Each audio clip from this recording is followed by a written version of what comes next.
இது peanut butter. இது peanut பட்டர்னு சொல்லுவாங்க.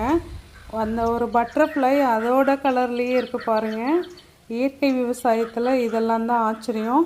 இந்த மாதிரி இருந்தால் தான் நல்லா பழுத்திருக்கு, அப்போ தான் சாப்பிட்டா நல்லாயிருக்கும். இது பார்த்திங்கன்னா ஹார்டாக இருக்குது. இந்த விதையும் சாப்பிட்டா டேஸ்ட்டாக தான் இருக்கும், ஆனால் எனக்கு அந்த டேஸ்ட் அவ்வளோக்கா பிடிக்கிறதில்ல.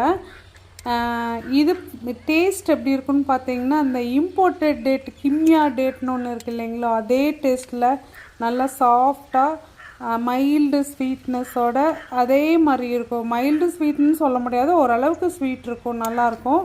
இதில் நிறைய நியூட்ரிஷ்னல் வேல்யூ இருக்குதுன்னு நினைக்கிறேன். இதுக்கு மெயின்டெனன்ஸ் ரொம்ப ரொம்ப சிம்பிள். பூச்சி தாக்குதல், வளர்த்துறது கஷ்டம் அப்படியெல்லாம் எதுவுமே இல்லைங்க. இன்றைக்கி இவ்வளவு அறுவடை ஆயிருக்கு. ஒவ்வொரு நாளும் பழுக்க பழுக்க நம்ம சாப்பிட்டுக்கலாம். கூட ஆல் சீசன் மேங்கோ, கிரான்பெரி